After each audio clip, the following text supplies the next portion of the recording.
visiting Hungary for the first time. A feleségem és én először vagyunk most Magyarországon. We are on the way to United States to attend programs in many Jagannath temples there. Most úton vagyunk Egyesült Államok felé, és ott majd fogunk részt venni sok ünnepségen, ami a Jagganath templom ünnepségek tulajdonképpen. We visited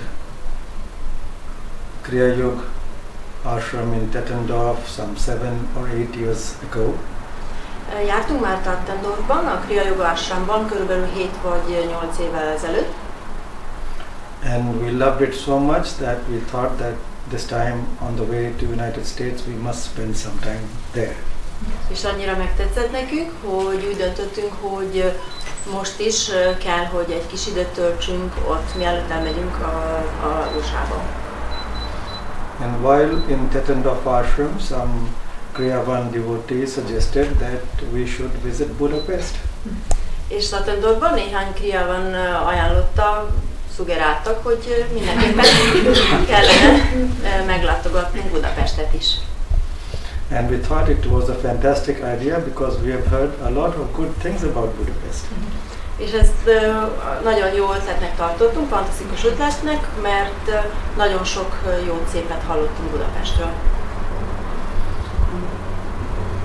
We come from a place which is very famous because it is the home of Lord Jagannath. Mi egy nagyon híres helyről jövünk, származunk, mert az a Jagganath templomnak, tehát Jagganath eredetének a szülőhelye. It is one of the 4 major centers of pilgrimage for the Sanatana Dharma community around the world. Világszerte ez az egyik a 4 zarándok, tehát ez egyik a 4 zarándok helyek közül, azoknak, amit elmondott a király. It is also the home of Gurudev Hariharananda Baba. És szintén a Baba Gurudev Hariharanandának is az otthona. Gurudev started his sadhana in Puri in Karar ashram. Gurudev Karar ashramban Puriban elkezdte a szádhanáját. Under his Gurudev Yukteswara Giri Maharaj. A Gurudev Maharaj alatt, Shree Yukteswar alatt. And after spreading the great teaching of Kriya Yoga around the world, Gurudev Hariharananda's final resting place also became Puri. És miután a világ szerte vitte körbe a Kriya Yoga üzenetét, a végső nyugvó helye is ott van, a Puriban, Jagganathban. When Gurudev Hariharananda was in Karar ashram in Puri, I could not have his darshan because I was studying in school far away.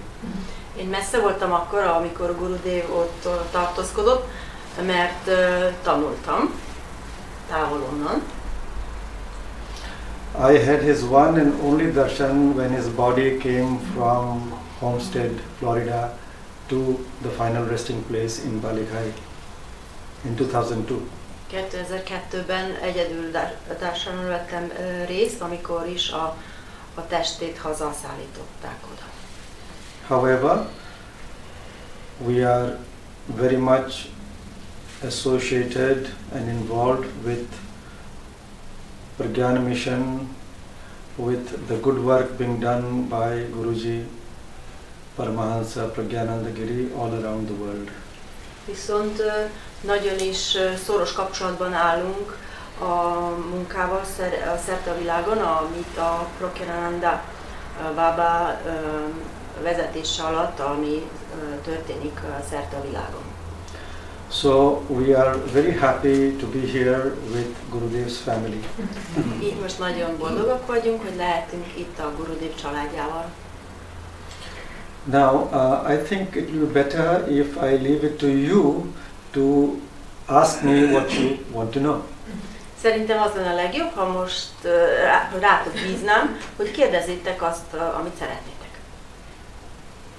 Anything to do with our culture, the culture of India, the religion, the spirituality of India, about Lord Jagannath, please feel free to ask. Azok lehetnek bármilyen olyan kérdés, ami az Indiához kapcsolódik, akár a valláshoz, az életünkhöz, vagy a Lord Jagannath, vagy a templom körüli kérdések lehetnek. Hogy tudjuk-e, hogy mikor kezdték építeni ezt a templomot, vagy több lépcsőben épült? Do we know when they started building this temple, or was it built in more phases? This temple is the last in a series of temples in the same place. Ez a templom az utolsó közül van, amelyeket építettek azokon a területeken. Tehát több is épült. This temple was built in the beginning of the 12th century. Ez a templom szentély a 12. század elején épült. It is about 214 feet high. 214 láb magas. But before this temple was built by our ancestors, there was another temple of Lord Jagannath which was built about 200 years before that. De ott létezett 200 évvel azelőtt is egy Jagannath szentély, amit a mi elődjeink építették. So when that temple became a little bit dilapidated, our ancestors built this new temple. Tehát amikor egy kicsit úgy romosvá vált, akkor a mi elődjeink felépítettek ezt a templomot. But there have been many temples in the same place built by different kings at different times, about which we don't have any record as such. De nagyon sok király építette nagyon sok templomot, amelyről is léteznek is, de azokról nincsen pontos információk. Because the worship of Lord Jagannath has been going on since ancient times over there, same place. Mert a Lord Jagannath imádata igazából nem visszamenőleg nem is lehet tudni, tehát ősi idők óta is történik, vagy volt. We find mention about the worship of Lord Jagannath in the Rig Veda. A Rig Vedában is szerepel a Lord Jagannath imádat. And Rig Veda is perhaps the most ancient, the oldest religious scripture of humanity. És a Rig Veda talán az egyik legősibb vallási írás, ami létezik. There is also mention about worship of Lord Jagannath in Puri in the Atharva Veda. Atharva Vedában is említik a Lord Jagannath imádatát. But in the Puranas, which is another very elaborate branch of our sacred scriptures, there is very exhaustive, comprehensive narration about the tradition of Lord Jagannath in Puri. És a Puranákban is létezik nagyon széles és bő leírás a Lord Jagannathról, a Puri Lord Jagannath szentélyről is.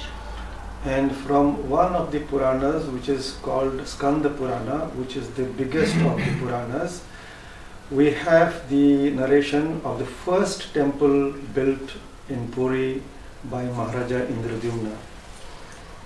Skanda Puránában van megemlítve először is, esik szó erről, hogy mikor lett felépítve az első Jagannath szentély. Maharaja Indradyumna. És ez ilyen néven Maharaja néven Indradyumna építette. So that was in ancient times, very, very long back. Ez nagyon-nagyon régen volt, ősi időben. Now you see him here. Itt láthatjátok őt. How many of you have seen this picture before? Hányan láttátok ezt a képet már eddig? Ki látta már ezt a képet? Okay, 1, 2, 3, 4, 5, 6. Okay, now does he not look very different? Nem néz ki máshogyan, másmilyennek? So let me introduce our lords. Hadd mutassam be a mi urainkat. On the extreme right is Lord Balabhadra. Lord Balabhadra van tehát jobb oldali, első. In the middle is Devi Subhadra. Devi Subhadra van a közepén. And on the to our extreme right És itt a is legbalul Lord Jagannath. van a Jagannath úr. And to the left of Lord Jagannath is Chakra Sudarshan, like a pole. Chakra Sudarshan van az ő bal oldalán, olyan, mint egy oszlopszerű kinézete van. Behind the lords we see the Jagannath temple, which is there now, which was built in the 12th century. És mögöttük láthatjuk a Jagannath templomot, ami 12. században épült. And in front of the temple we had the 3 chariots. Ott 3 szekér van a templom előtt. Every year during this chariot festival, which is mostly in June or July, the lords travel in this chariot to another temple about 2.5 kilometers down the road. És ezekben a szekerekben, amikor ünnepségek van június vagy július hónapban, az urak, tehát igen, utaznak egy kicsit távolabbi helyre, ami körülbelül 2,5 kilométer van a templomtól. This chariot festival is one of the most famous festivals of India. És ez az ünnepség az egyik szekér, de ez az ünnepség az egyik szekérfesztivál? Az egyik legnagyobb ünnepség Indiának. And devotees of Lord Jagannath from all over the world come to participate in this chariot festival. És Jagannath hívők szerte a világról jönnek ide, hogy részt vegyenek ezen az ünnepségen. This year it is going to be held on the 14th of July. Ebben az évben július 14-én lesz megtartva. And in India we see it, everyone sees it, watches it on television. It's seen by everyone on the television, those who cannot go there. I do not know if in Hungary you can watch on television. Yes, I don't think so. Interneten. On the internet, yes. Nagyon nagy hagyománya van ennek azoknak, akik nem tudnak részt venni az ünnepségen ott. Indiában élőben nézik a tévében.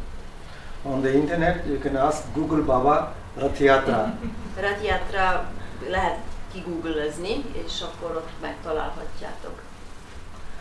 So the lords are manifested here in this strange form, and there is of course a narration in the scriptures how and why they manifested in this strange form.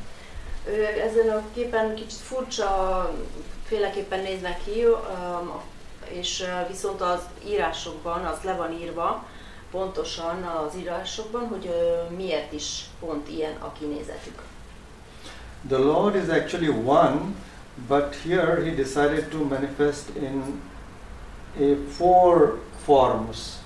Az Úr, Isten amúgy egy, de itt valamiért 4 formát ölt, 4-féleképpen jelent meg. There are many interpretations, many ways of looking at this manifestation of the Lord. Nagyon sok magyarázata és tolmácsolása van ennek a megjelenésének, amit itt láthatjuk.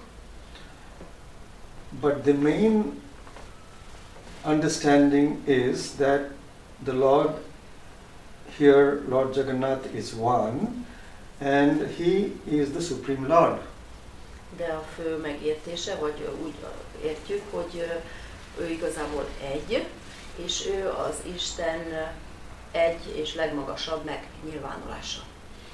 That is why his name is Jagannatha. És ezért a neve Jagganath. Jagannatha comes from two words, Jagata, Natha. Jagata és Natha két szóból ered a neve. Jagata means the entire manifested creation that was, that is now and that will be. Az első szótag, vagy szó jelentése az a minden megjelent létezésnek, ami volt, van és valaha is lesz. Natha means the Lord, the ruler, the creator. A Natha jelentése az Úr, az uralkodó, a teremtő. So Jagannatha means the Lord of the universe, the entire creation that ever was, is now and will be. Jagganath jelentése az univerzum vagy mindennek az uralkodója, ami valaha volt, van és lesz. In our scriptures, the Supreme Lord is referred to as Paramatma or Parameshwara or Parambrahma, and that is who Lord Jagannath is. Tehát a mi szentírásokban ezen a három néven szólítják meg a legmagasabb Istent, uralkodót. He is also referred to as Purushottama. Szintén Purushottamnak is hívják Lord Jagannathot. And this concept of Purushottama is well explained in the 15th chapter of Srimad Bhagavad Gita. A Srimad Bhagavad Gitában a 15. fejezetben nagyon jó, szép magyarázat létezik erről. Where again it becomes clear that the Lord is one and He is the Supreme Lord. Ahol megint világossá válik a számunkra, hogy az Úr egy, és minden uralkodója. And that same Lord we worship in different religions, in different traditions, by different names and forms.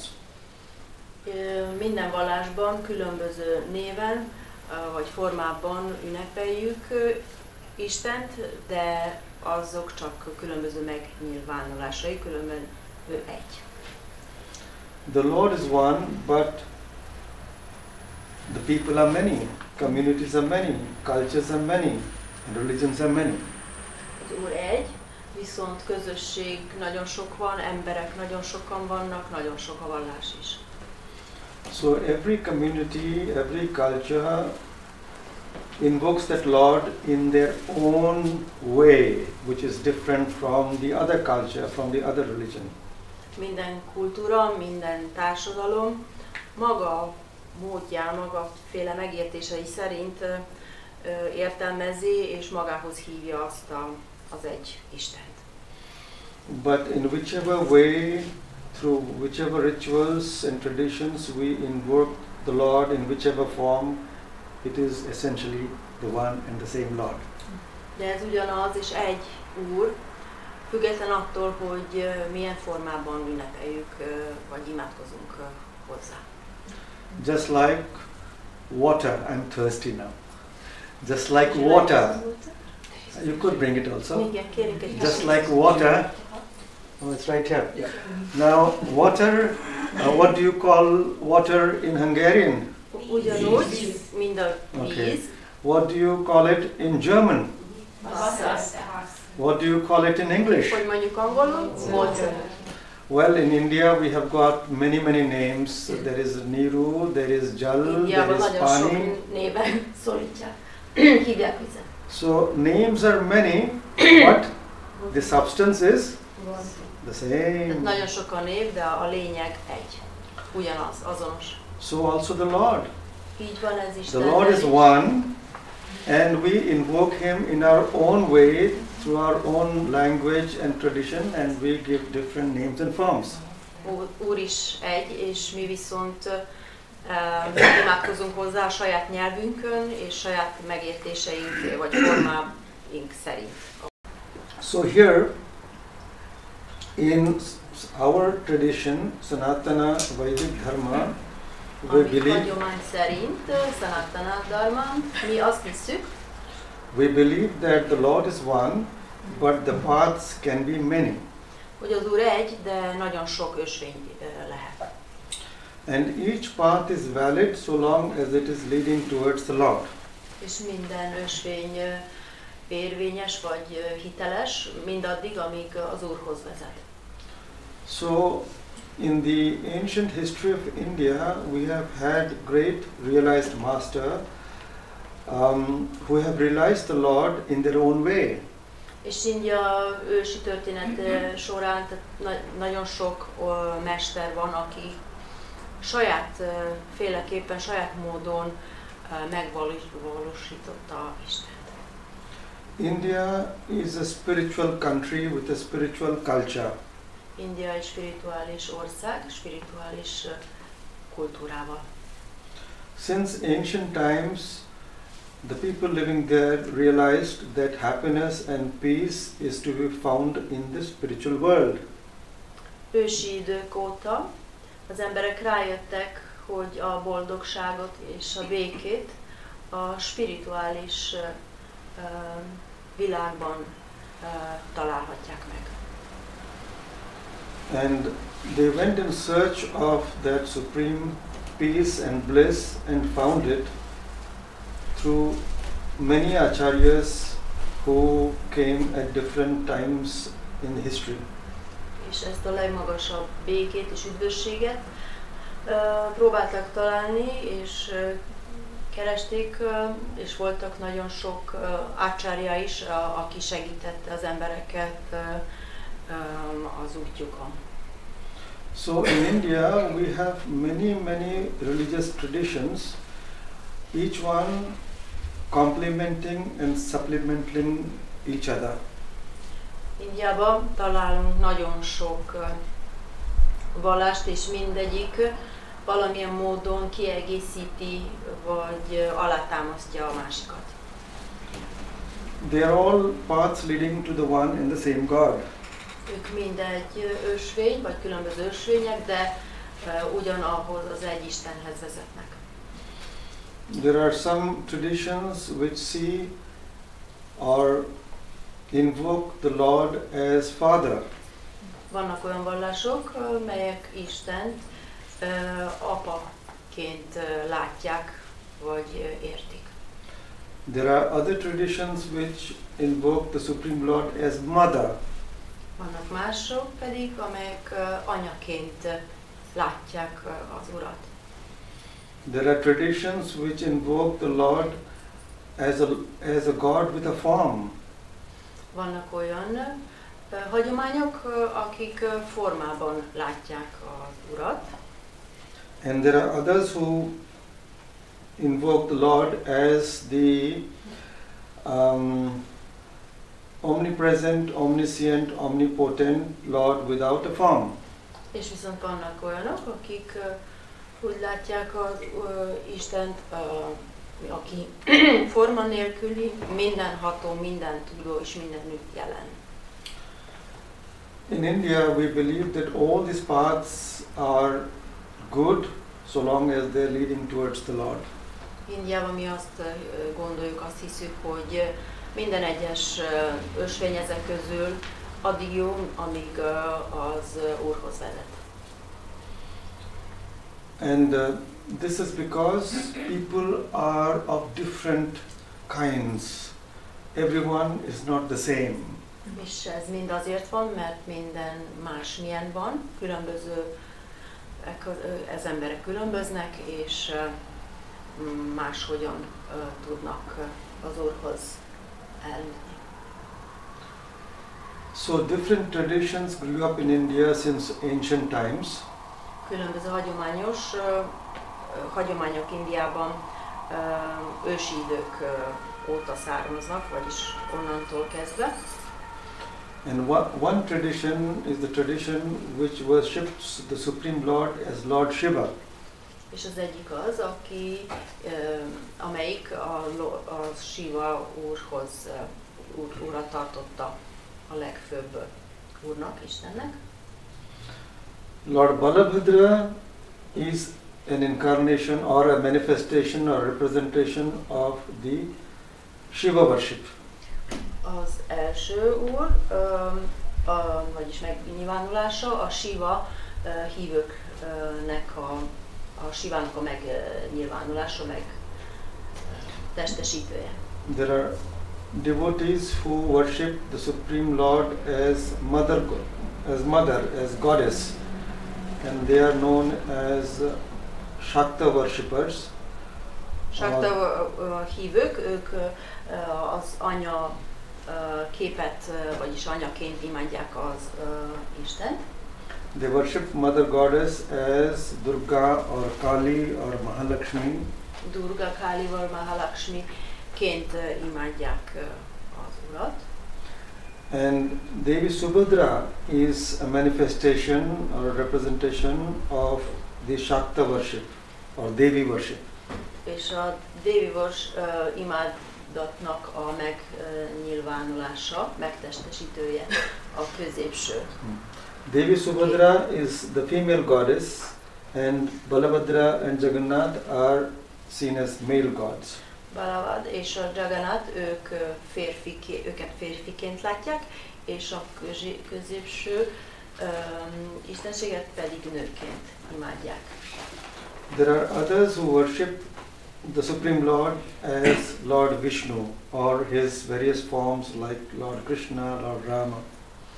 Van, akik Vishnu úrhoz imádkoznak, vagy Lord Ráma úrhoz, vagy tehát az is létezik. So Lord Jagannath is a manifestation of this Vishnu worship. És Lord Jagannath úr a Vishnu hívőknek vagy vallásnak a megtestesítője. But in reality, all of them, three of them and Sudarshan Chakra, the four of them are one. De valójában mind a hárman, vagyis négyen egyet jelentenek. But for the sake of the devotee, they manifest in different forms. De hívők miatt ők megnyilvánultak különböző formában. The Supreme Lord is all powerful and nothing is impossible for him. A legmagasabb úr, ő a tehát igazából számára semmi sem lehetetlen. So when a sincere devotee invokes the Lord, prays to the Lord, to see the Lord in a particular form, the Lord appears in that way. És amikor egy őszinte hívő imádkozik az Úrhoz, tiszta szívvel, és akkor erejével, és akkor viszont Úr meg fog előtte nyilvánulni. So here we see that the Lord has a form, but yet it is a form we cannot understand, so we say that he is also without form. Itt láthatjuk, hogy az Úrnak formája van, de valahol azt is tudjuk, hogy neki nincsen formája, tehát ugyanakkor azt is mondjuk, hogy neki nincs formája. This is a form which we are not acquainted with on this planet Earth. Ez az a fajta forma, amivel mi nem tudunk azonosulni, vagyis nem értjük ezen a bolygón. In reality, we human beings cannot perceive the Lord with our mind and intellect. Mi emberek képtelenek vagyunk az Urat észlelni, érzékelni az elménkkel és az értelmünken keresztül. So here we have a form which our mind and intellect cannot understand. És itt van egy forma, ami az elménk meg az intellektusunk képtelen megérteni. The realized master experience the Lord when they go beyond the mind and intellect. A megvalósult mesterek akkor tudnak az Istent megtapasztalni, amikor túl mennek az elmén és az intellektuson. The mind is the barrier between man and God. Az elme az Isten és az ember közötti akadály. It can also be the ladder for the man to reach God experience. De ugyanakkor lehet létra is az ember számára, hogy elérje azt az Isten megtapasztalást.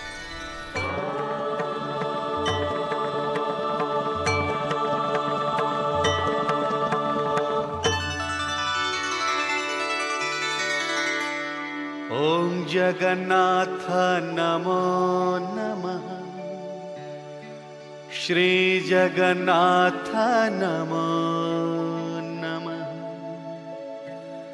Jaya Jagannatha Namo Namaha Jagataranatha Namo Namaha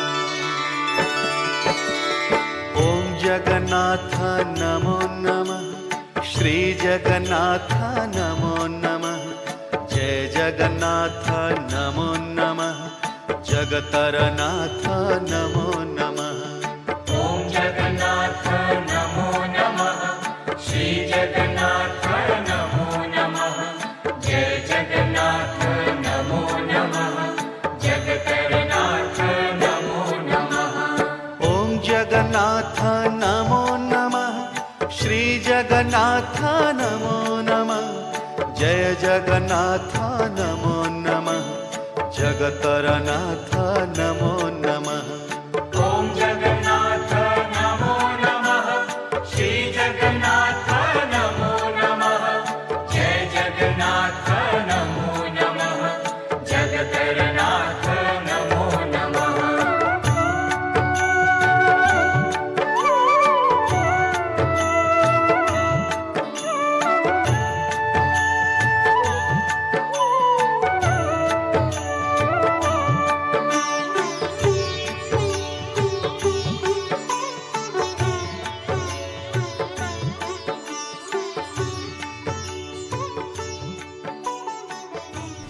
We believe in the scriptures and we believe in the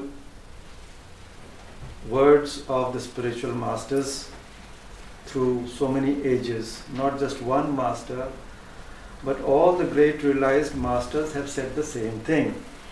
Mi hiszünk, amit mesterek mondták, és minden nagy mester ugyanazt mondta, és ez le is van írva az írásokban is, szentíratokban. And to put it in very simple language, it is like this. És ha nagyon egyszerű nyelvezettel szeretném, vagy mondanám el, akkor ez így hangzik. There is something behind everything that we perceive. Létezik valami, amögött, amit mi képesek vagyunk, amit mi észlelünk. Our sense organs are tuned to a particular frequency. A mi érzékszerveink be vannak állítva egy bizonyos frekvenciákra. The eyes, the nose, the taste, the ears, and the skin. Az orr, az ízlelés, az fülek és a bőr. They can perceive in a particular dimension. Ők képesek észlelni, érzékelni egy bizonyos dimenzióban. And they report to the mind, and so mind is also limited by the sense organs. És ők raportálnak, vagyis értesítenek az elmét, ezáltal az elme függ és limitálva van attól, attól az információt, amit kap. Because our sense organs have a limited range of functioning, the mind, which is dependent upon our sense organs, has also a limited range of functioning. Mivel az érzékszerveinknek limitált ugye, hatáskör, mondjuk, amivel dolgoznak, így az elme, de az elménk is ugyanúgy limitálva van, tehát limitálva van. For instance, a dog can see what we cannot see. Mert például a kutya is olyasmi valamit lát, amit mi nem vagyunk képesek. A dog can see an aura of energy around us which we can't see. Egy kutya láthatja egy aurát, energia aurát körülöttünk, amit mi nem vagyunk képesek látni. Similarly, the big fish in the sea, the whale or the dolphin can hear sounds which we cannot hear. Hasonlóképpen az óceánban a bálna, vagy bármilyen nagy hal hallja olyan frekvenciákat, amelyeket mi nem vagyunk képesek hallani. The eagle can see what we cannot see. Sólyom lát olyasmit, amit mi képtelenek vagyunk. So we as human beings are very much limited in our functioning because of the range of frequency in which our sense organs operate, and therefore our mind is limited. Tehát mi, mint emberi lények, viszonylag korlátozottak vagyunk, mert limitálva vannak az érzékszerveink és annak a frekvenciáik, és ezáltal limitáltan látjuk azt, amit látunk. Now science is trying to go deeper into this subject matter. A tudomány most már próbálkozik egyre mélyebben menni ebbe, amit illeti ezt a témát. But in ancient times, the great spiritual masters, they did not have the modern scientific equipment, but they went in search of this truth as to what is the reality. De ősi időkben a nagymestereknek nem voltak ezek az eszközeik, mint amelyek léteznek manapság, hanem voltak rákényszerű, vagy azt csinálták, hogy egyre mélyebben, vagy más eszközökhez kellett hozzányúlniuk. And they found that there is a reality behind all this that we see. És arra jöttek rá, hogy létezik egy valóság minden mögött, amit mi látunk. All that we see is the world projected by the mind. Mindezt, amit látunk, az az elménk projekciója. In their spiritual progress, when they started to slow down the mind and finally drop the mind, this world disappeared. Amikor képesek voltak egyre inkább elhagyni az elmét, és a végén teljesen elhagyni, akkor ez a világ megszűnt a számukra. And when this world disappeared, they had the experience of complete bliss and peace. És amikor megszűnt ez a világ, akkor lett meg az a fajta megtapasztalásuk, ami a teljes béke és üdvösség megtapasztalása. That is to say that there are really two worlds. Lehet mondani, hogy létezik két világ. One is the world that we perceive. Az egyik az, amit képesek vagyunk észlelni. And there is another spiritual world which is the foundation or the base upon which this world exists. És van egy másik, egy szellemi, ami alapja mindannak, ami létezik. So we have the world of matter. Tehát van anyagi világ, and we have the world of eternity or the Lord. És van egy világ, ami az örökké létről szól, és ami örök és isteni. Both are there at the same time. Mind a kettő ott van egyszerre. The world of matter, the world that we see, is the relative reality. A világ, amit látunk, az egy relatív valóság. This in our scriptures is called Vyavaharik Satta. A Vyavaharik Sattának hívjuk a mi írásaiban. Means it is relatively true.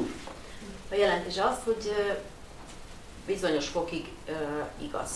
Because we experience it. Mert mi azt megtapasztaljuk. But behind this relative reality there is an absolute reality. De ez a relatív valóság mögött létezik egy abszolút valóság is. That in the scriptures is known as Paramarthik Satta.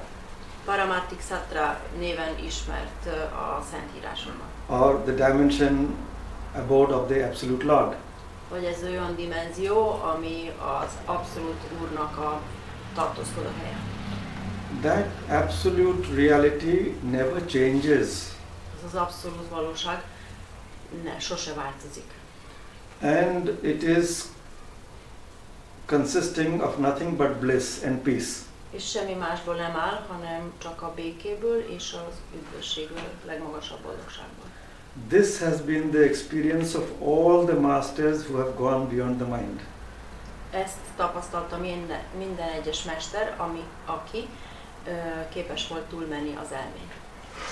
All these different traditions which have been laid out by different masters, ultimately they come to the same experience. Mindez a hagyomány, ami sok mester által lett híres, vagy gyakorolják, ez minden egyes mester eljutott ugyanoda, ahhoz a tapasztaláshoz. The paths are different, the experiences along the path are different, but when they reach the ultimate destination, it is the same. Az ösvények különböznek, a megtapasztalások is különböznek, de amikor elérik a célt, a megtapasztalás az egy, az ugyanolyan.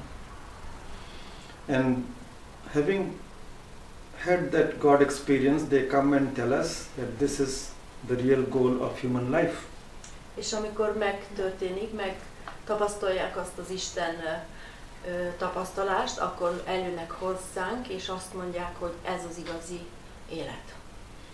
They tell us that the world we perceive is there, but it is not the absolute truth. Azt mondják, hogy a világ, amit látjuk, az ott van, de ez nem az abszolút igazság. This is not the absolute reality. Ez nem az abszolút valóság. And this world is always changing, it is never the same. És ez a világ mindig változik, sose marad ugyanolyan, egyforma. So it is impossible to get satisfaction, to get peace in this world which is ever changing. És ebben a mindig változó világban lehetetlen megtapasztalni, megkapni a békét és az elégedettséget. The name of the game is to control the mind and to go beyond the mind. Azt, hogy az elménken kell uralkodnunk, és azon túl menni. I would like to say it in a little humorous way. Most kicsit humorosan el fogom mondani ezt nektek. The Lord created this world because he was getting bored. Az Úr azért teremtette ezt a világot, mert kezdett unatkozni. All by himself, he had nothing to do. Egymaga, nem volt semmi dolga. So he wanted some nice drama going on. És akarta, hogy legyen valami gyönyörűséges drámát, hogy történjen. So to keep the play going on, he created the world. És azért teremtette a világot, hogy a színdarab, a dráma menjen tovább. And he created mankind in his own image. És az emberiséget a saját képe alapján teremtette. But he left a manufacturing defect. De ott volt egy gyártási hiba. The Lord made man in his own image, but man could never know the Lord because of this manufacturing defect. Az Úr úgy teremtette az embereket saját képmása alapján, viszont az emberek sose voltak tudatában annak, hogy mi is ez a gyártási hiba. The great spiritual masters tell us that this manufacturing defect is of the mind. There is a manufacturing defect in the mind. Tehát, hogy ez a hiba, a mesterek azt mondják, hogy az elménkben van, elmében. And this defect has got three implications. És ennek a defektnek, hibának háromféle megnyilvánulása akár van. The first one is externalization. Az első az, hogy dolgokat kívüliségi, mondjuk hiba. Kívül. Externalization means the mind goes outward. Az, hogy az elménk kifele. The mind is always running outward, never inward. Tudjuk, hogy az elménk mindig kifele, szétszórt megy, és soha nem halad befele. The second defect is objectification. A második lenne a tárgyasítás, vagy mondjuk. That is, when the mind is going outward, it has to rest, it has to grab an object.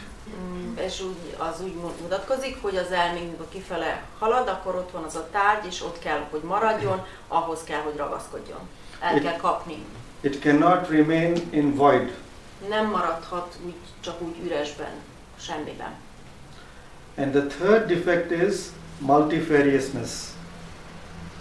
És a harmadik hiba, hogy sokaság, vagy olyan sokféleképpen. That is, when the mind goes out to an object, it is not satisfied in staying on one object. It is jumping like a monkey. És az úgy mutatkozik, hogy az elménk kifele megy, már ott van az a tárgy, de nem marad azon, hanem ugrál az egyikről a másikra, mint a majom. Just like a monkey jumping from branch to branch constantly, the mind is always jumping from one object to another outside. Ahogy a majom ugrál az egyik ágról a másikra, ugyanúgy az elménk is az egyik tárgyról a másikra ugrál. So therefore we are caught up in this world seen outside, and we cannot get the mind to go inside to the real world, to the absolute world. És ezért vagyunk mi ebben a külső világban, itt leragadtunk, és képtelenek vagyunk bemenni a belső világba. So if the mind is going outward, and the world is always changing, and the world is always dancing, our mind is always changing and dancing. Így, hogyha az elménk mindig kifele van fordítulva, és ott ugrál és táncol, ugyanolyan lesz a mi elménk is, mindig vibráló és táncoló. So the great masters realized that this is not the game they want to play. Nagymesterek arra jöttek rá, hogy ez nem az a játék, amit ők szeretnének játszani. An agitated mind is a restless mind. Agitált, nyugtalan elme az nyugtalan. It is a disturbed mind. Az egy zavart elme. And because of that disturbance, the mind is unable to go within to experience the bliss and peace which is within. És ez a zavarodottság miatt az elme képtelen befele haladni és megtapasztalni azt a békét és üdvösséget, ami ott belül rejtőzik. If we can give an example. Adjuk egy példát.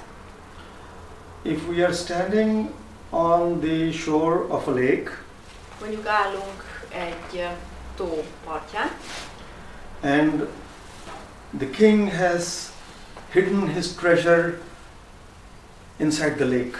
És a király elrejtette a kincsét valahol bent a tó közepén. All the precious gems are on the floor of the lake.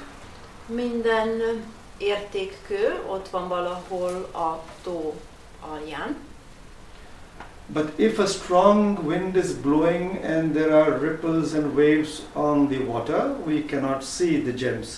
De ha jön egy erős szél és a felszíne hullámos lesz a tónak, akkor mi képtelenek vagyunk látni azokat a drága köveket.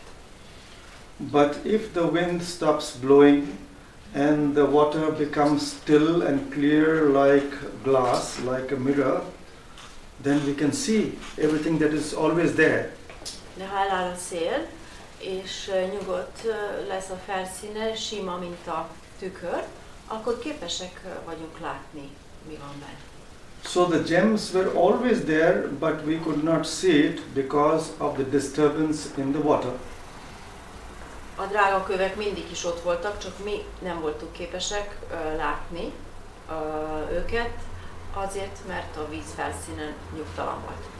So when the water becomes clear because the wind is no more blowing, the gems which were always there is seen. És amikor ismét nyugodt lesz a felszín, akkor képesek leszünk megpillantani azt a drága követ, ami tulajdonképpen mindig is ott volt. So the wind are the winds of desire. A szelek azok a vágy szelei. And the water is the mind. És a víz az elme. And the gems is the presence of the Lord within.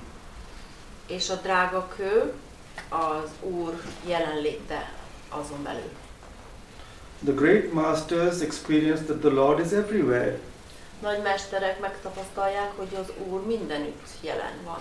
There is no place in the universe where He is not. Nincsen olyan hely az univerzumban, ahol ő nem lenne.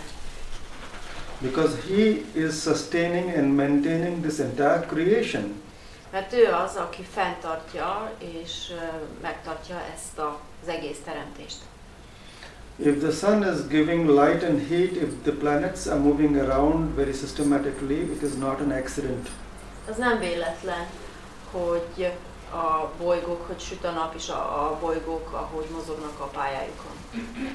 So that same force which is all over the universe is also within us. Ugyanaz az erő, ami az univerzumban van, bennünk is létezik. So the great masters tell that having got the human birth, you can get that God experience within you. És a nagymesterek azt mondják, hogy azzal, hogy kiérdemeltünk az emberi születést, hogy ezzel segítségével képesek leszünk megtapasztalni Istent magunkban.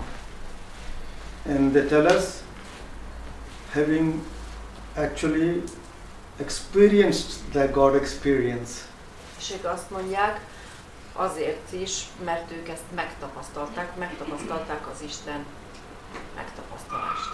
and they tell us that if I can do it, you can do it too. És azt mondják, hogy ha nekem sikerült, akkor neked is fog. It is only in the human birth that this God experience is possible. Csak is az emberi születéssel képes vagy lehetséges emberként megtapasztalni az Istent. One of our greatest philosophers, Bhagavad Adi Shankaracharya, Az egyik a legnagyobb filozófusaink közül, Adi Shankaracharya, in whose tradition also Gurudev Hariharananda has come, amelyik tradíciót szintén a Gurudev Hariharananda is eljött és követte. Adi Shankaracharya said in one of his very well-known compositions, Adi Shankaracharya az egyik nagyon híres művében mondta, that there are three things which are very, very rare. hogy létezik 3 dolog, ami nagyon ritka. One, the human birth. Az egyik az emberi születés. After many births and having done good deeds in those births, we get the human birth. Megkapjuk az emberként, hogy szülessünk, nagyon-nagyon sok jó tett után csak. Then the second very rare thing is that having got the human birth, to seek liberation, to A második nagyon fontos, második ritka dolog az, hogy mivel akkor, amikor már megvan ez a, hogy emberként születtünk, akkor, hogy keressünk megváltást, megszabadulást. to feel that what I see in this world and experience in the world is not satisfying me. It is not giving me contentment.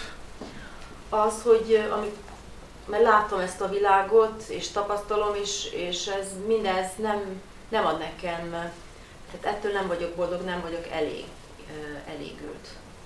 Is there something which will give me permanent peace, satisfaction and contentment? Ez nem az, ami nekem meg tud adni állandó békét és elégedettséget. So this yearning for liberation is the second very rare thing. A vágy a megszabadulás iránt, ez a második nagyon ritka dolog. And the third very rare thing, according to Adi Shankaracharya, is És a harmadik nagyon fontos dolog Adi Shankaracharya szerint az az, that having gone in search of liberation, the seeker comes to the feet of a realized master. hogy a kereső, Istent keresve eljut a megvalósult mester lábaihoz. So if these three things are there in our lives, we are really blessed. Ha megvan ez a három dolog az életünkben, akkor nagyon is áldottak vagyunk. The human birth, seeking for liberation and reaching the feet of a great master. Emberi születés, a megszabadulás, vágy, hogy legyen bennünk, és a harmadik, hogy a mester lábához tudunk eljutni. So all of you are very, very fortunate. Ti mindannyian nagyon is szerencsések vagytok. There are so many people in Hungary, but how many are searching for liberation and how many are able to reach the feet of a realized master? Nagyon sok ember van Magyarországon, de hány ember az, aki a megszabadulást keresi, és eljutott a mester lábaihoz? But then it is said that having got all these three, if you do not attain liberation, that is the greatest suicide. De azt mondják, hogy ha három közül, hogyha a második, hogyha nem éred el a megszabadulást, a felszabadulást, akkor az a legnagyobb öngyilkosság. Because it is the grace of the Lord that makes these three things possible. Mert ez az Úr kegyelme, és képes, és adja meg nekünk, hogy ezek lehetségesek. And then it is for us to work hard. Most rajtunk múlik, és nekünk keményen kell dolgoznunk. If we do not walk on the path shown by the Master, even God cannot do anything. Ha nem járunk azon az ösvényen, amit a Mester mutat, akkor az Úr, Isten sem tud segíteni rajtunk. Having got all these three things, we have to walk on the path shown by the Master until we reach the final goal. Amikor megvan ez a három adottságunk, akkor viszont azon az ösvényen kell mennünk, amit a Mester megmutatta, mindaddig, amíg el nem érjük a célunkat.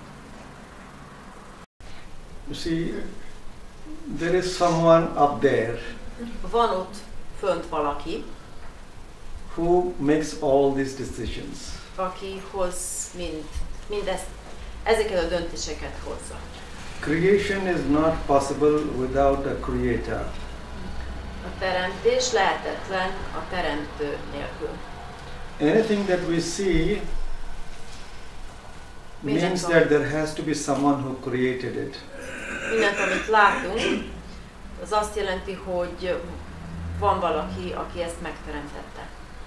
When we see this camera, Panasonic, there must be a creator of the Panasonic camera. Például nézzük ezt a Panasonic kamerát, valaki ezt kitalálta, teremtette. So when we see the entire universe, as I said, there has to be some controller, someone who's making everything run, someone who is creating things, and someone who is responsible for everything. És ha megnézzük az egész univerzumot körülöttünk, kell, hogy lássuk, hogy biztos van valaki, aki felelős is mindezért. Because if we try to understand, everything is moving very scientifically, very intelligently, not chaotically. Mert be kell lássuk, hogy minden nagyon rendszerben és rendben történik. Semmi, nem káoszban. The DNAs in our cells are moving in a particular way, very scientific way, very logical way. Nagyon logikusan a mi DNS-jeink is viselkednek és mozognak. Similarly, the galaxies and the planets are moving in a very scientific way. A galaxisok és a bolygók is nagyon tudományos módon mozognak. All this is not possible without someone up there. Ez mind lehetetlen lenne, ha nem lenne ott fönt valaki. And he or she is the one who makes the decisions. És ő, mint férfi vagy nő, az, aki döntéseket hoz. We should be concerned with our actions, doing the good, right deeds. Amivel nekünk kell foglalkoznunk az az, hogy jó és valós, igazi tetteket csináljunk és hozunk. If we do the right deeds, then he gives the right fruits. Ha mi jót cselekszünk, akkor ő az, aki megadja a jó gyümölcsöket. When and how that fruit comes, the reward comes or the result comes, we do not know. He knows. Ezt nem tudjuk, hogy mikor és hogyan jön az az eredmény, az a gyümölcs, de ő tudja. Our job is to keep on doing good deeds. A mi dolgunk az, hogy jót tegyünk. The Lord does not make mistake. Az Úr nem hibázik. This is known as the law of karma in our scriptures, and in many scriptures of the world also it is acknowledged. As you sow, so you reap. Ahogy vettünk, úgy arattunk, ez le van írva a mi írásainkban, és még sok más írásban, hogy ez a karma törvénye. So it is said that on this planet Earth at least, the human being is at the top of the creation circle. Ezen a bolygón, a Föld bolygón legalábbis, az ember az, aki a teremtés csúcsán áll. So that is why it is said, God made man in his own image. És ezért mondjuk, hogy Isten teremtette embert saját mása szerint. And it is only in this human birth that you can get God experience, liberation, salvation. És csak is ebben a testben, emberi testben képes elérnünk a megváltást, a megszabadulást, megvalósulást. We can say it like this, having got the human birth, it is like getting a passport. Mondhatjuk azt is, hogy azzal, hogy emberként születtünk, kaptunk egy útlevelet. And coming to the feet of the Guru, you got the visa to the kingdom of heaven. És azáltal, hogy a guruhoz eljutottunk, a lábához, ott meg a vízát is beletették nekünk, hogy tovább mehessünk. So our great masters say that don't waste your time, start early, drive slowly, reach your destination safely. Okay? A nagymesterünk azt mondja, hogy vezess óvatosan, korán kezdjél, lassan vezess, és úgy, hogy biztonságban érd el a célot. Seek the permanent, that which gives permanent bliss, happiness, peace, contentment, and that is only the Lord, not the world. Nem a világot keresi, hanem az Urat. Ő az egyedüli, aki állandó és permanens és ott jelenlévő nekünk. Van még kérdés? Igen, én azt szerettem volna megkérdezni a Jagganath templommal kapcsolatban, hogy ezek szerint minden, bármilyen vallású vagy fajtájú hindu a Jagganath templomba bemehet és imádkozhat. Good question. Ez egy jó kérdés. Since many centuries, Több évszázad óta the tradition is az a hagyomány, that only Orthodox Hindus are allowed. hogy csak is az ortodox hinduknak megengedett. So in front of the Jagannath temple we have a big sign, only Orthodox Hindus allowed. I think the word Orthodox has been deleted, only Hindus allowed inside. Így most van egy tábla a Jagannath templom előtt, eddig az állt, hogy csak is kizárólag az ortodox hinduk beléphetnek, most már az a szó ki van radírozva. Therefore this question is very relevant because we may ask, if he is the Lord of the universe, he belongs to everyone. So why everyone should not be allowed to go inside the temple? Jogos a kérdés, hogyha ő, a Jagannath úr, mindenki ura, akkor miért nem lenne mindenkinek hozzáférése, miért nem juthat be akárki hozzá? Now I have been thinking about this also for a long time. Én is sokáig gondolkoztam ezen. Because philosophically, spiritually, and also from the religious viewpoint, he is the Lord of the universe, he is the Lord of everyone. Mert ő, ha filozófiai oldalt nézünk, spirituális vagy vallási oldalt nézünk, ő a mindenkinek az ura. But when we look back into history, de amikor visszamegyünk és megnézzük a történelmet, especially the last 700 years, és nézzük az utóbbi 700 évet, we see that the temple of Lord Jagannath has been repeatedly attacked by other forces. Láthatjuk azt, hogy a Jagannath templomot támadták más erők. Szóval első megtámadták. Különböző. Especially between the 16th century and the 18th century, Lord Jagannath had to be taken into the mountains, into caves, into islands in the sea to save the lords. El kellett vinni őket szó szerint a 16. és a 18. század között messze azért, hogy megőrizzék. El kellett vinni a hegyekbe, vagy akár szigetekre, hogy megőrizzék őket, vagy őt. So when people, particularly we had the Afghans and then the Mughals come in, they came with the sword to destroy, not to pray. És hallottunk, tudjuk, hogy voltak afgánok és a mogulok, akik szabjákkal vagy jöttek, kardokkal jöttek, nem azért, hogy imádkozzanak, hanem hogy megtámadják. So when this happened again and again, then the people said, no, we cannot allow them inside because it is too dangerous.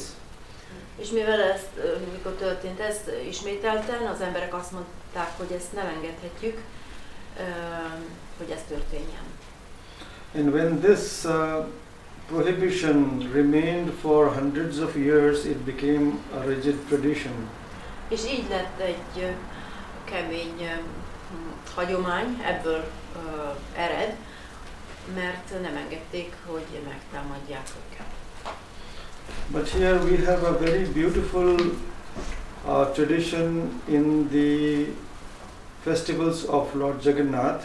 De van egy nagyon gyönyörű hagyományunk a Jagannath ünnepség, ami maga a Jagannath ünnepség, which clearly tells us that the Lord belongs to everyone.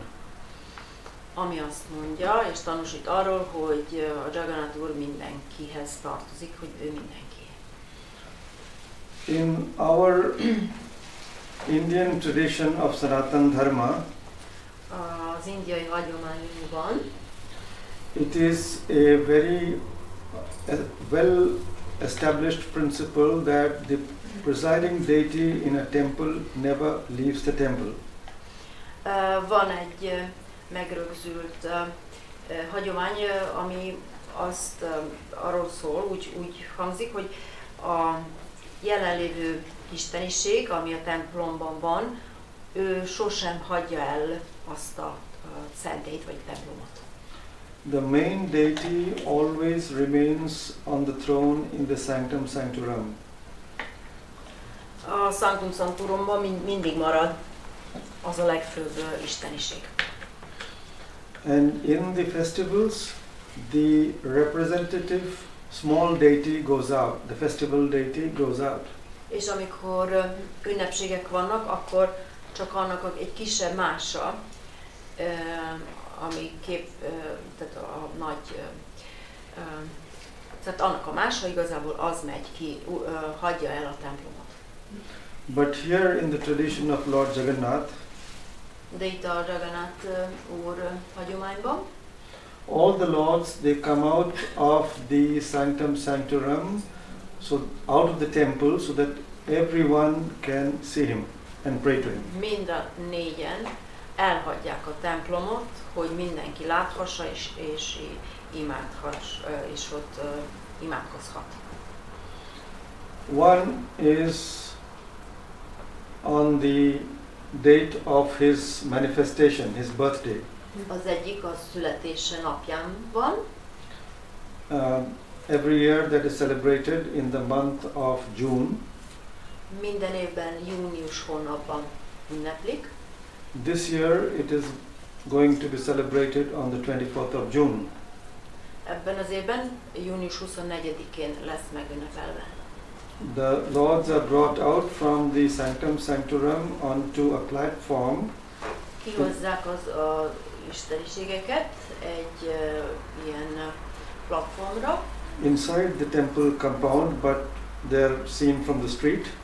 És látni lehet azokat az utcákon, de a templomi földön belül, tehát so everyone from the street can pray to him and see him.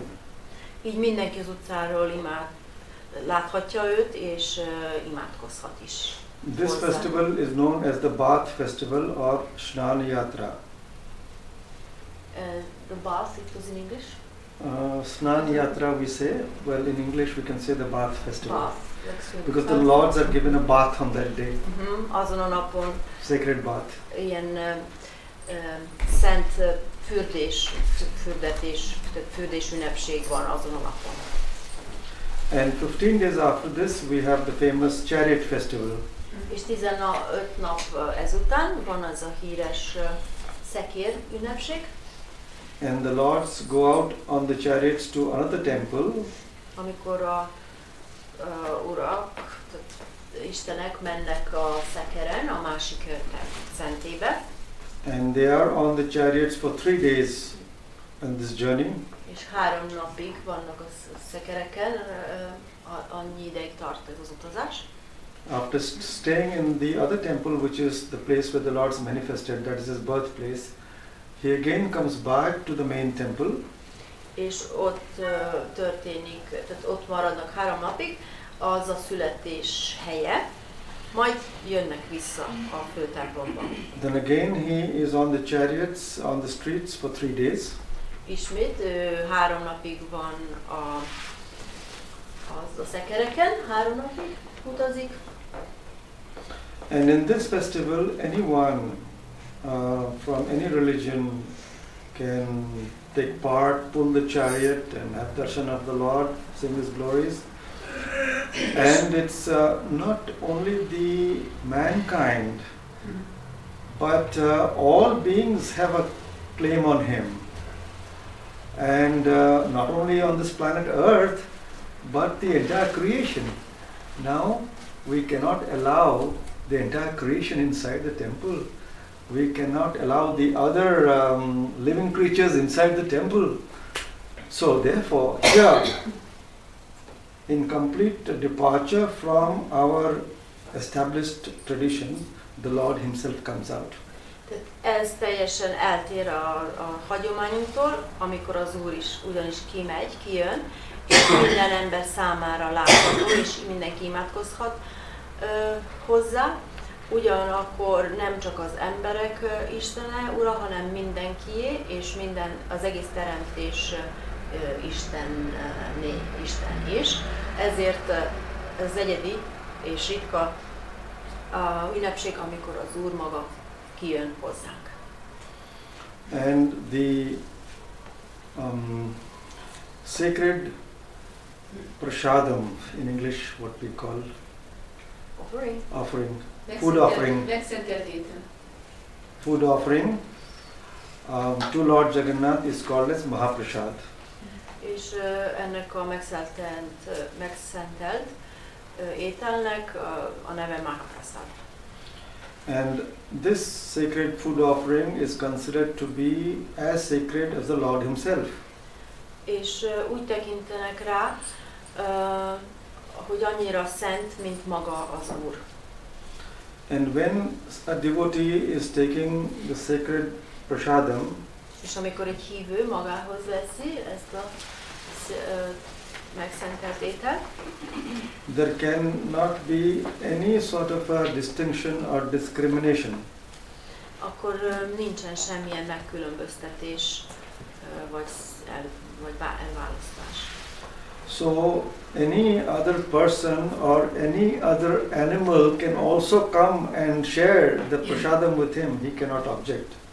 Tehát nem lehet kifogása senkinek, minden ember és minden állat is jöhet oda és vehet belőle, kaphat. And anyone can worship Lord Jagannath.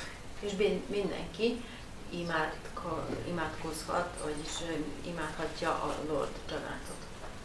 In the history of Jagannath temple, a Jagannath templom történelmében all the great acharyas of the Vaishnava tradition, a Vaishnava hagyományon minden nagy acsárjája, the great acharyas of the Devi Shakta tradition, a Devi Shakta hagyományon minden acsárjája, great acharyas of the Shaiva tradition, they have come and worshipped Lord Jagannath in their own tradition. És a Shiva hagyományban is ők is ugyanúgy eljönnek és imádkoznak a saját az Istenhez. We also have Buddhist devotees, Jaina devotees and Sikh devotees worshipping Lord Jagannath. Buddhisták, Jainak és Szikhek is jönnek és imádkoznak Jagannath úrhoz. And it may be of interest for you to know that there are some publications which say that even young Jesus Christ came here. Lehet, hogy számotokra ez érdekes, hogy vannak olyan írások, ahol az áll, hogy a fiatal Jézus is eljött ide. Has anyone heard about that? Yes. Hallott valaki erről? Okay. That report in the BBC. So you want to hear a little bit about that? Hallottatok erről akkor? Igen, szeretnétek hallani erről még többet? Igen. Yes. You want to hear a little bit about that? Yes. Or then we'll finish with that, okay? Akkor most ezzel. So, about 150 years back, I think so, Azt hiszem, hogy kb. 150 évvel ezelőtt there was a Russian traveler. volt egy orosz utazó, His name was Nicholas Motovich, Nicholas Motovich volt a neve, and he was traveling in the Himalayas. és a Himalájában utazott. You all know where the Himalayas is? Tudjátok, hol vannak a Himalája? Yes.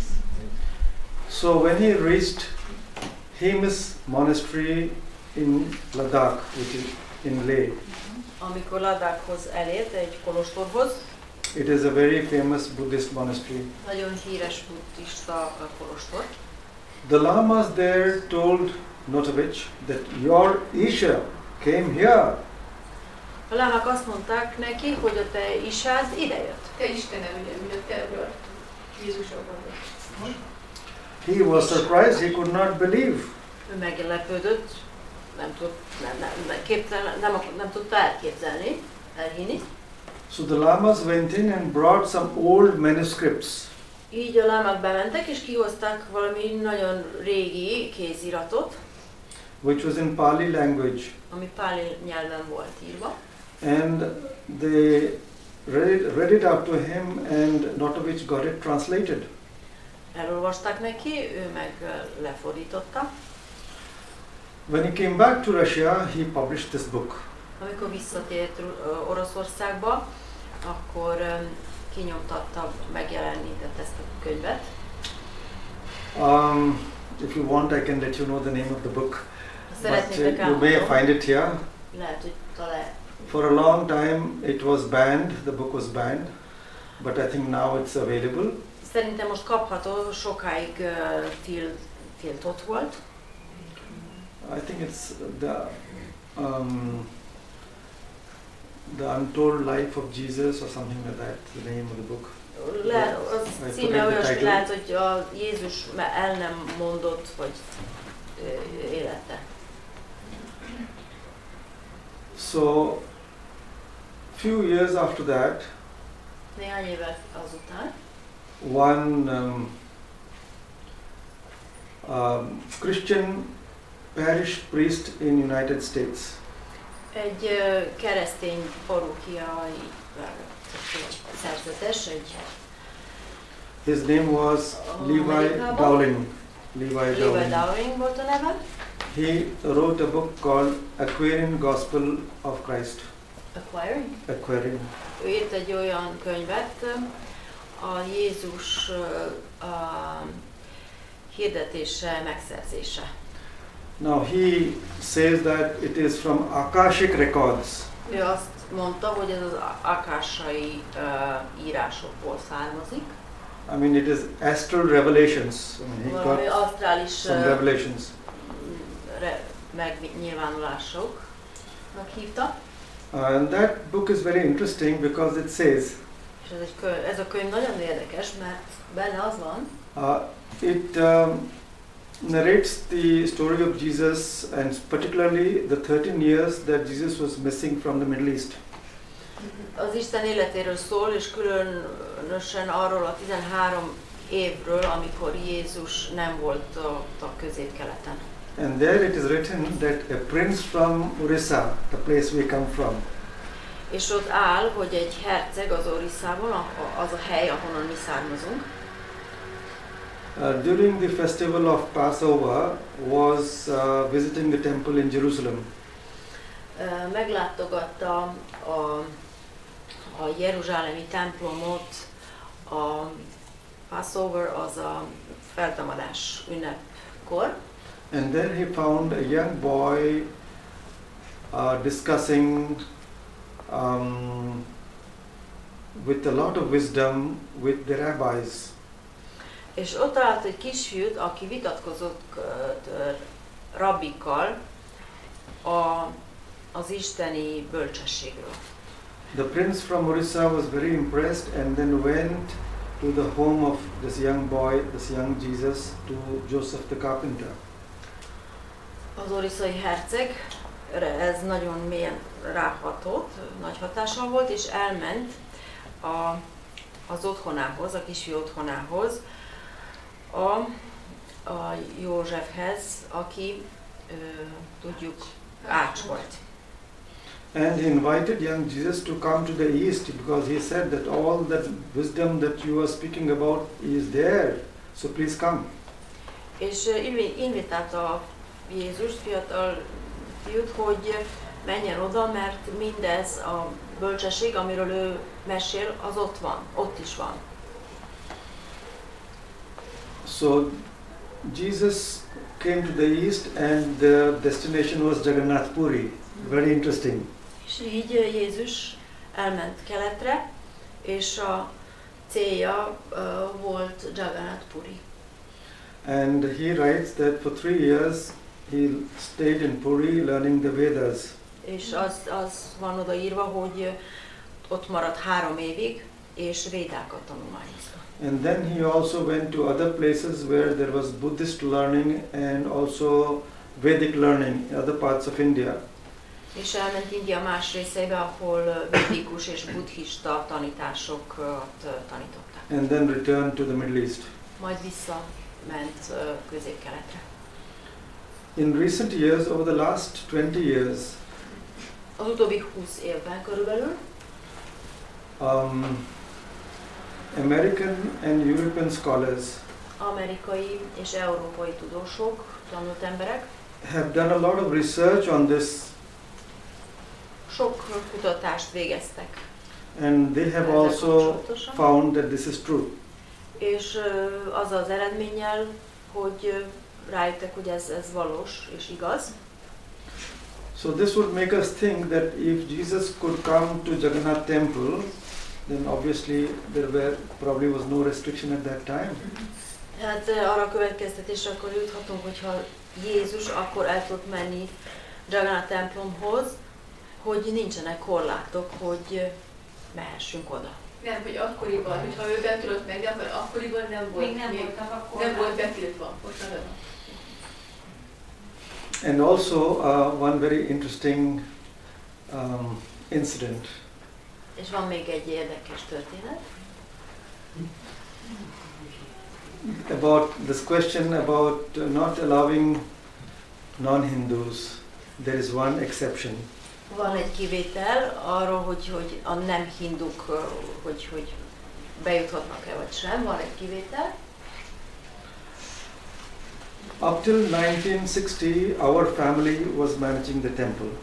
1960-ig a mi családunk volt felelős a templomért. After 1960, the government of our state took over the management from the king. 1960 után a kormánya az államnak átvette a menedzselést, vagy hát ugye a irányítást a családunktól, a királytól. So when my father was in charge of the temple, Jagannath from California Self-Realization Fellowship came to visit Puri. Jagganath akkoriban, amikor az édesapám még vezette a templomot, eljött látogatóba Puriban. Who has heard about Jagannath? Ki hallott Jagannathról? Okay, good. közösség. Good. She was the principal disciple of Paramahansa Yogananda. Paramahansa Yoganandának a egyik főbb tanítványa volt. And so my father sent elephants to receive her at the railway station. Így az édesapám küldte elefántokat az állomásra, hogy megvárják And őt. brought her to our palace on elephant back. És elhozatta őt az elefánt hátán, a mi palotánkba. And I was a small child, about 6 years of age. Körülbelül 6 éves lehettem, kisfiú. And my father must have asked the Shankaracharya, who's like the Pope in the Catholic tradition. The Shankaracharya is the religious head, so my father must have asked him that Jagannath wants to visit the temple. Can we allow her in? Bizonyára az édesapám kellett, hogy megkérdezzen a Shankaracharját, aki a főpap védnöke volt, hogy bejöhet Jagannath a templomhoz. So the Shankaracharya must have said yes, because she has taken Diksha from Paramahansa Yogananda, who was a great Vedic teacher of Hinduism. So why not? I'm assuming.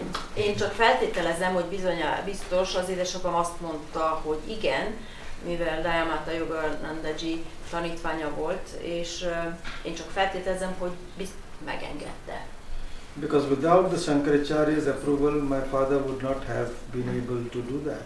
Tehát megkapta azt az engedélyt, mert a Shankaracharya beleegyezése nélkül édesapám nem tehette volna meg azt. So Jagannath, along with the sister, and my uncle was told to accompany them into the temple, and she went and had darshan. Jagganath with her sister? Így a Dharmata és az ő nővére az én nagybácsim kíséretében elmentek a templomhoz, a templomba. And her spiritual experiences when having darshan of the Lord Jagannath, she has written in the Self-Realization Fellowship magazine. És ezeket a megtapasztalásokat, amelyeket ott tapasztalta, azokról írt az önmegvalósulás közösségnek a magazinjában. So that is the only exception of someone from another tradition coming in. Tehát ez egy egyedüli példa annak, hogy valaki aki másik vallást gyakorolja, hogy bejuthatott a templomba. But to make a change in this prohibition, our great acharyas, the Shankaracharyas, the Vaishnavacharyas must give the decision. De a döntés az ami nagy csárjáké kell, hogy legyen, Shankaracharya és a másiké, tehát ebben ők az illetékesek. Should we conclude? Most Or is there fejezzünk lassan? any further question? This is not a question, just in Hungary. Amikor itt bejött és mondta, hogy ő a szolgája ennek a templomnak. When you came in first and you said that you were servants of the temple? First servant. Eszembe ugrott, hogy mi magyaroknak is a felállásunk 1000 évig az volt, hogy az uralkodó az a koronát szolgálta. We as Hungarians thought that we serve the crown as our lord or The king. king. Our tradition in India is different. A mi hagyományunk Indiában különbözik ettől, másmilyen. For us, the Lord is the king. Számunkra az Úr a király. And the king who's ruling the kingdom is the servant of the Lord. És a király, aki uralkodik, ő az Isten szolgája, őt szolgálja. This is a very strong tradition of India. Ez Indiának egy nagyon erős hagyománya. So I mentioned about the king, the emperor Indradyumna. Indradyumna uralkodóról meséltem az előbb. Who built the first temple of Lord Jagannath in ancient times. Aki az első Jagannath templomot építette régi időkben. And from him started this tradition to which I belong. És tőle származik ez a hagyomány, amihez én tartozom. The tradition is known as the tradition of Adya Sevak. Adya Sevak néven ismert ez a hagyomány. Adya means first. Adya elsőt jelenti. Sevak means servitor, the one who serves the Lord. Sevak means a szolgálója, az, aki az Urat szolgálja. So Emperor Indradyumna started this tradition and then passed it on to the king of Odisha. Tehát ez az uralkodó elkezdte ezt a hagyományt, majd átadta az Orissa királynak. Because the temple of Lord Jagannath was situated or is situated in Odisha. Mert a Jagannath templom az Orissa államban van. So throughout history, all the kings who were the paramount sovereign rulers of Orissa, így minden legmagasabb Orissa uralkodója became the first servants of the Lord. Lettek az Úr első szolgálói. Because the king had to show to the people that the real Lord is the Lord himself. Mert a királynak kellett megmutatnia, hogy az Úr maga az első Úr. The real ruler is the ruler of the entire creation. A valódi uralkodó az egész teremtés uralkodója. And our duty is to serve the Lord. És a mi kötelességünk Urat szolgálni. To pray to the Lord. Imádkozni az Úrhoz. And to reach the feet of the Lord. És elérni, hozzáérni, vagy oda menni az Isten lábához. And the king had to show this in his own life. És király feladata az volt, hogy saját életével mutatja meg ezt. Through his own actions. Saját cselekedetein keresztül. So the tradition to which I belong, Adya Sevak, or the first servant of the Lord. Tehát a hagyomány, az Adya Sevak, amihez én tartozom, vagy az első szolgáló hagyományhoz. The paramount sovereign kings of the Orissa kingdom. A legmagasabb uralkodói az Orissa Királyságnak. They were the rulers of the kingdom. Ők uralkodtak a királyságot. But they served the Lord in the temple in all the major festivals. De a templomban Urat szolgáltak minden legnagyobb, minden nagy ünnepség. And in the most important festival, the chariot festival, és a legfontosabb ünnepség a szekér ünnepsége. The king performs a very special ritual. Akkor a királynak egy különleges szertartása van. When the lords are brought from inside the temple and placed on the chariots, amikor kihozzák az urakat, isteneket, és rátesznek őket a szekerekre, the king goes in a nice procession to the chariots. A király processzióba hozzá megközelíti a szekereket.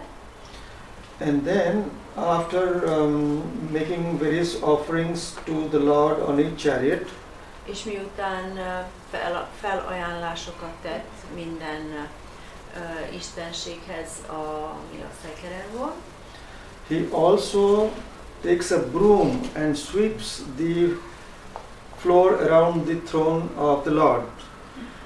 Veszi kezébe egy seprűt, és összesöpri a trónt, ahol vannak az istenségek. This is to make clear that the king himself is the servant of the Lord. És ez azért van, hogy jelképesen azt mutatja, hogy a király is az Isten szolgálja. And it is also to show all the people that everyone must serve the Lord. És azért, hogy példát mutasson mindenkinek, hogy mindenki Urat kell, hogy szolgáljon. And that our real identity as human beings is service of the Lord. We are all servants of the Lord. És mi, mint embereknek egyedüli egy feladatunk van, Urat szolgálni. The Lord is the real master, the Lord is the real king. Az Úr a valódi mester, az Úr a valódi király. So when this temple was completed about 800 years back, the king who completed the temple refused to take the crown. És amikor 1800 évvel ezelőtt ez a templom felépült, akkor a király elutasította, hogy a fejéhez tegye a koronát. He said, the Lord is the king, so why I should wear the crown? Azt mondta, hogy az Úr a király, miért hordjam én a koronát? But of course, for political purposes, he was then made to wear the crown. De azért politikai okok miatt kellett, elfogadta és akkor hordta is a koronát. So in India, our tradition is very clear that the Supreme Lord is the king. He alone is the king. And the king rules the kingdom as his servant. And the whole real purpose is to make everyone go towards the Lord. A legfőbb célja minden királynak az, hogy Isten szolgáljon, és mások számára példát mutasson, hogy a valódi király az Úr, és őt kell szolgálni. The spiritual welfare of the people was the first duty of the king. Király első kötelessége volt a spirituális jólét az emberek. This we call as dharma. És ezt dharmának hívjuk. So the king's first and foremost duty was to uphold, to maintain and to promote dharma. És a király első és legmagasabb célja az, hogy a dharmát támogassa. If there is spiritual well-being in the society, a spirituális jólét van a társadalomban, then material prosperity is guaranteed. Akkor az anyagi prosperitás vagy haladás, fejlődés garantált. All material progress is durable. És minden anyagi fejlődés fenntartható. But if the spiritual foundation is weak, de ha ez a spirituális alap gyenge, then no amount of material progress will establish peace and lasting prosperity. Akkor semmilyen anyagi jólét nem képes biztosítani ezt a haladást vagy a jólétet. This is the great lesson of the Indian heritage. Az India hagyománynak ez az egyik legnagyobb tanulmány. Material progress must go hand in hand with spiritual unfoldment. Hogy az anyagi fejlődés kézzel fogva, vagy kéz a kézben kell, hogy járjon a szellemi kibontakozásban. Unfortunately, since several centuries, mankind has promoted only material prosperity. Sajnos az utóbbi évszázadokban az emberiség csak az anyagi jólétre volt összpontosítva, azt produkálta. And spiritual welfare is neglected. És el van hanyagolva a spirituális jólét. And that is the reason for conflict and discord all over the world. És a konfliktusok és a diszharmónia mondjuk oka erre vezethető vissza. What mankind today needs is a spiritual renaissance, a spiritual revival. Ami az emberiségnek ma, amire szükség van, az a szellemi reneszánsz újjáéledés. Therefore, any person who is trying to contribute to the spiritual awareness is doing the greatest service to mankind. A legnagyobb szolgát az emberiségnek azt teszi, az ember teszi, aki hozzájárul ehhez a szellemi fejlődéshez. This is the greatest thing you can do for yourself and for the society. Ez a legnagyobb dolog, amit képesek vagyunk magunkért és a társadalomért megtenni. Okay. Thank you so much. Thank you very much for your patience. Köszönöm a figyelmeteket. Now, in conclusion, És most two books végezetül I would like to show to you. szeretném megmutatni ezt a két könyvet. This book is about Lord Jagannath. It is written by Guruji. És Guruji írta. The book is titled Lord Jagannath Through the Eyes of a Yogi. A címe Lord Jagannath úr egy jogi szemén keresztül. So I think we have a few copies here. Van egy Those who would like to take one can take it and it will be available. So please read. This is in English. Angolul van. So those who can read English, And I think, I don't know, in Hungarian it will take some time, right, to translate. Swami, our Swami Sankalpananda can take up the job. Okay. So, now, and this is another very good book.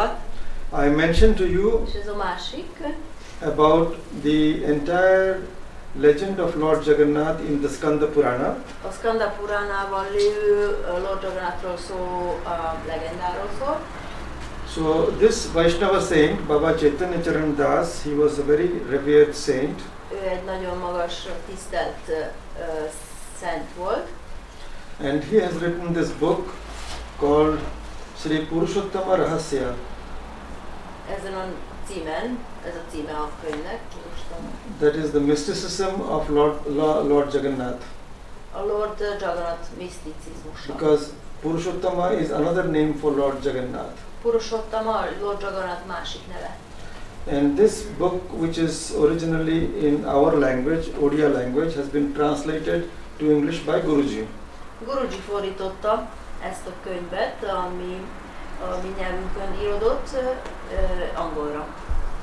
So this is also available, and again this is in English. Those who can read English can take. So the things that I could not say because there was no time, you can find out from this book. Azokat a dolgot, amiket nem tudtam elmondani, mert nem volt időre, itt ebben a könyvben található. Okay. So we can conclude with a little prayer. Akkor imádkozzunk egy kicsit, egy rövid imával befejezzünk. Sarve bhavantu sukhinah, sarve santu niramaya, sarve bhadrani pashyantu,